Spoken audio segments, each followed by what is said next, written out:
really misleading, because when we read this shloka, we may come to think that there isn't any need for us to do anything. See, Krishna is saying this in the shloka number 3.18, but conditions apply.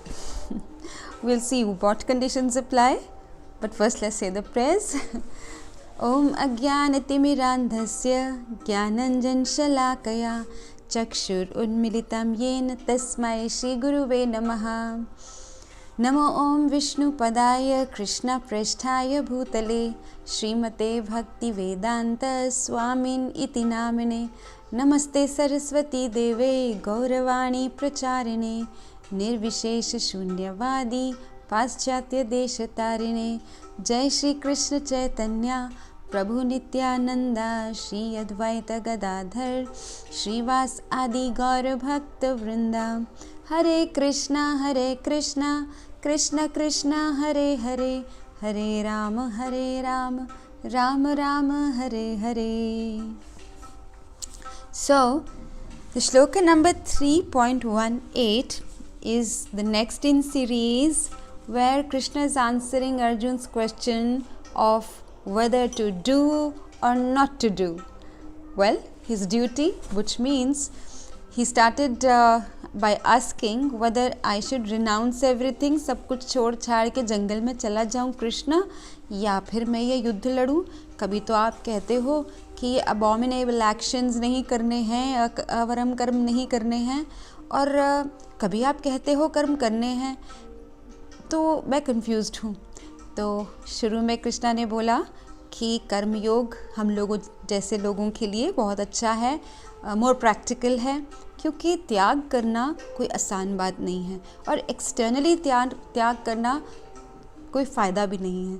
जब तक हम त्याग मन से नहीं कर सकते, जब तक हमारा मन कंप्लीटली इस वर्ल्ड की चीज़ों से डिटैच नहीं है, तब तक सो कॉल्ड संन्यास का भी कोई फ़ायदा नहीं है. सो ज्ञान योग में जब कोई कदम रखता है, that means he is automatically renouncing everything in this world. But that stage is slightly higher. I mean, we all can't be immediately at that stage of giving up everything in life, right? So कर्म योग करो, पर कर्म योग नहीं कर सकते हो तो कम से कम कर्म कांड करो, विच मीन्स कि अगर आप भगवान को सारे फ्रूट्स ऑफर नहीं कर सकते हो अपने एक्शंस के, जो भी हम कर रहे हैं उसके रिजल्ट्स को अगर हम भगवान को नहीं ऑफ़र कर सकते हैं कि मैंने तो अपना कर्म कर दिया, अब जो हो सो हो, आपकी मर्ज़ी, इतना शायद रिनंसिएशन भी नहीं आ सकता सब लोगों में. तो कृष्ण कहते हैं कि अगर वैसा भी नहीं कर सकते हो तो फिर कर्मकांड तो करो, विच मीन्स यज्ञ करो, सैक्रिफाइस करो, जो भी इस्तेमाल करो उससे पहले उसको देने वाले को आप ग्रैटिट्यूड एक्सप्रेस करो. तो तरह तरह के यज्ञ बताए गए हैं वेदास में, अलग अलग देवी देवताओं को खुश करने के लिए, प्रसन्न करने के लिए. और ये सब जो यज्ञ हैं ये थोड़े से कॉम्प्लिकेटेड हो जाते हैं, because 33 crores of Devi देवतास, and it's difficult to actually please all of them and ask for the resources they are actually managers of. तो फिर अब 3.17 से कृष्ण ने बोलना शुरू किया है कि एक्चुअली ये जो ज्ञान योग की स्थिति है ना, अगर आप उस पे हो भी, मान लो आप एक ऐसी स्थिति में आ चुके हो कि आपने सब कुछ रिनाउंस कर सकते हो, आप किसी चीज़ से अटैच नहीं हो, you are truly at that stage of renouncing everything, त्याग की स्थिति में, स्टिल आपको अपना कर्म करना चाहिए, if only to set an example for the others, to be your role model. तो ये सेकेंड श्लोका है उस सीरीज़ में, एंड लेट्स सी कि कृष्णा इसमें क्या बोलने जा रहे हैं. 3.18 नैव तस्य कृतेनार्थो न अकृते नेह कश्चन न चास्य सर्वभूतेषु कश्चिद अर्थ व्यपाश्रयः. इसको अगर हम इंग्लिश में बोलें तो कैसे बोलेंगे? neither there is any need for him or purpose of him to discharge his duties, nor any purpose in not discharging them in this world, and never there is a purpose for him to be taking shelter of any living entity in this world. So, Srila Prabhupada ki jai, gives us a very wonderful translation and purport for this. He writes, a self-realized man has no purpose to fulfill in the discharge of his prescribed duties, nor has he any reasons not to perform such work, nor has he any need to depend on any other living being. जो कृष्णा बात कर रहे हैं, never does he have any purpose in discharging his duties. वो उसे अपनी duties करने का कोई अर्थ नहीं है, कोई पर्पस नहीं है. तो वो कौन है? श्रील प्रभुपाद आंसर कर रहे हैं. कृष्ण किसके बारे में बात कर रहे हैं? किसको ज़रूरत नहीं है अपनी ड्यूटीज डिस्चार्ज करने की? श्रील प्रभुपाद बता रहे हैं कि वो इंसान है जो कंप्लीटली सेल्फ रियलाइज्ड है, कंप्लीटली आत्मा में स्थित है. Somebody who has completely realized his identity as a soul and is operating on that platform, which means he has actually successfully stepped up from the material platform. Right now we are all on the material platform. We are living in matter, this material world. But somebody, even though living in this material world, has successfully realized himself to be a soul and has stopped existing on the bodily level and has stepped up on the transcendental platform. Somebody who has stepped on the spiritual platform. So realized a person, which is rare to encounter. So such people who are completely living their lives thinking of themselves as souls and not bodies. Now, if I really think about it, do we do that? I mean, even if we are on the spiritual path, we theoretically know that we are souls and not bodies. But if we really think about it, the entire day we are doing something to either keep our bodies in a good shape, or maybe listening to what our mind is saying. When do we really listen to our souls? When do we do anything which is for the soul? Because soul doesn't want pizza, soul doesn't want to earn money, soul doesn't want to run after beautiful people, so to speak. The soul doesn't need to buy, Mercedes Benz or Audi, whatever. These are not soul's needs. These are the needs of the body and the mind. But most of the time we are actually catering to the demands of the body and the mind. So a person who is completely self-realized is really above all this. He has realized that I am an eternal being, I am a soul, I don't have anything to do with all these things. So such a person doesn't need to do any duties. Why? In the previous shlokas, Krishna was explaining that if we are actually living in this world and we are living a life of sense gratification, then we need to do some obligations. We have some obligations to do sacrifices to please the demigods, to please other living entities. We have to do some yagyas, then only we can live happily. Because when we are involved in a give and take, when we want something, when we want to take something, we must also give something, right? And however, he who has nothing to take also doesn't need to give anything. So such a person doesn't need to do his duties also. Why? All right, let's understand it this way also. What is our duty? Actually, our duties fall in two categories. One set of duties is the duties of our body. That means duties of our existence as a body. Because since we are in this body, say I am a woman, a mother of two, playing the role of a certain professional in the society. So as a woman, as a mother, as a daughter-in-law, as a teacher, I have so many duties to perform. But all these duties are my occupational duties. Occupational duties means the duties of the body. But these duties are obviously so long as I am in this body. Once I'm out of the body, which will happen one day for every one of us, then we will actually be forced to think that we probably didn't do our other set of duties very well. And what is the other set of duties? The other duties are called the constitutional duties. That means the duties of the soul. And since the soul is eternal, soul शाश्वत है, तो इसलिए ये duties भी eternal हैं. ये वो duties हैं जो हमें हर समय, हर जन्म में करनी है. तो ये ड्यूटी क्या है?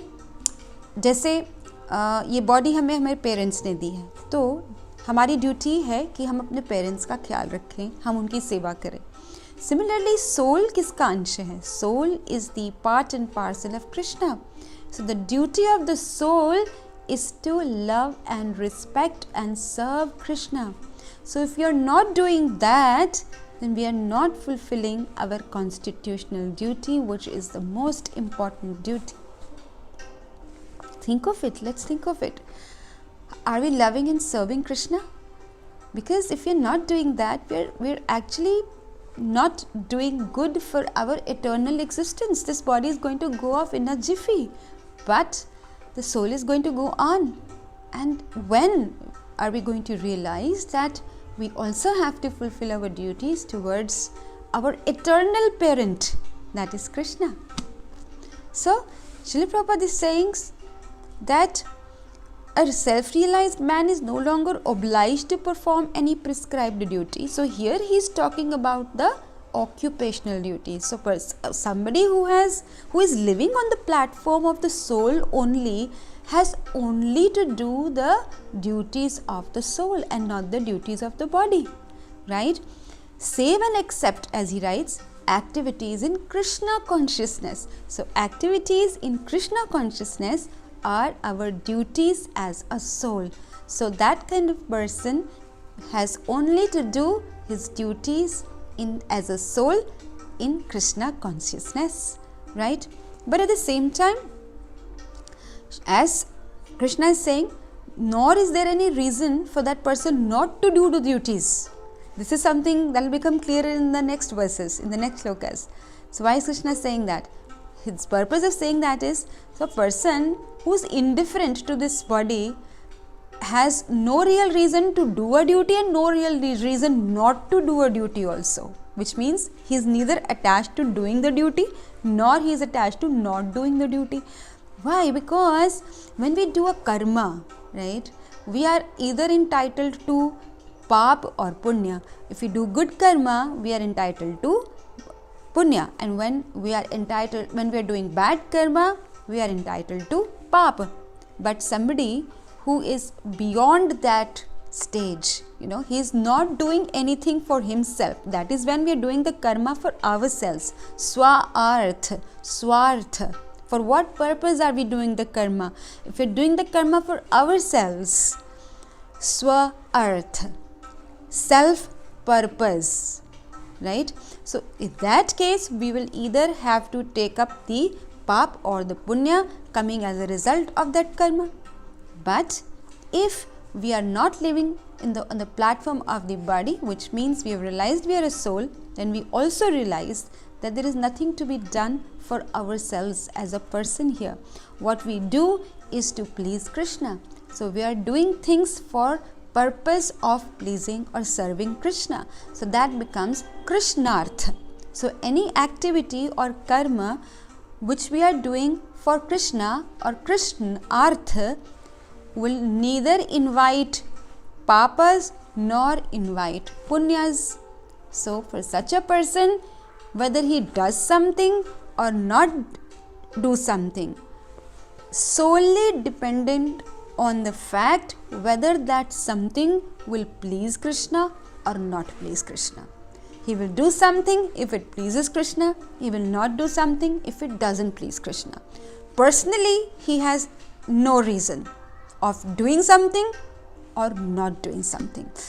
Think of this, even when we refrain from doing something, even if we say, I don't want to do something, it's because we are attached to the idea of not doing it, right? So Krishna is telling Arjun, if you are on the level of the Gyan Yoga, if you can truly take sannyas from everything, it should mean that whether you fight or you don't fight doesn't matter to you, right? It shouldn't matter to you. You should fight if I am telling you to fight. That is real sannyas. That is real Jnana Yoga. That is real self-realization. And then Srila Prabhupada is explaining further in the shloka, a Krishna conscious man does not take shelter of any person, whether it be a man or a demigod. You see, during the course of our existence in this life, how many people we depend upon. Just think of it. Let's close our eyes for a moment and think about it. How many people are we dependent on for our existence, for our happiness, for our bodily needs, for our emotional needs? We depend on so many people around us. Also, we depend many times on the Devi Devatas. If you are doing those rituals to please them, we are dependent on the Devi Devatas also. So, a self-realized person, however, has no dependence except for the boss, the big boss, that is Krishna. If in an organization you don't have a relationship with the boss, you will need to please everyone, practically from the peons to the clerical people to the managers, whatever, right? So many people you interact with in the organization. But if you have a relationship with the boss and you have re-established or established that relationship with the boss, then you are confident in that relationship. And of course, you have to be faithful in that relationship. So if you are faithful in that relationship, then you do not need to depend on any other person in the organization. Isn't that right? So that analogy somewhat works here, even if crudely, right? So we need to understand that if we are self-realized, we know that we are souls, we are parts and parcels of Krishna, and if we are parts and parcels of Krishna, we need to do our soul duty towards Him, and that is to love and serve Him. So if we are doing that, if we know the relationship with Krishna, and if we are confident and faithful in that relationship, then there is no need to depend on any other person, be it a human being, be it a Devi Devata. So it's a beautiful shloka actually, However, it may invite some kind of, some misunderstanding that, so Krishna is saying like, you don't need to do your duties. Either you do or you don't do. It's all right. But no, conditions apply. So Krishna is actually talking about those people who are fully realized, We people are not at yet that stage, I can say for myself. However, we need to do both kinds of duties because we are not at that stage. Here, Krishna is instructing Arjun that even if you think you are at that stage, you should keep doing your occupational duties also, because people will watch you, and if they see you not doing your occupational duties, they will also give up everything, whether they are at that stage or not.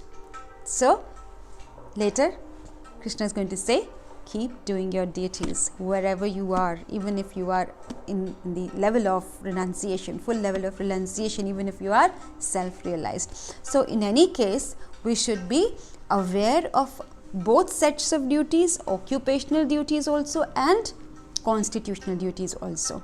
So both of them need to be performed religiously and nicely. So I hope that was that struck a chord with you somewhere. So let's chant Hare Krishna and be happy and be aware, become aware of all our duties and discharge them nicely. Hare Krishna, Krishna Krishna, Hare Hare, Hare Ram.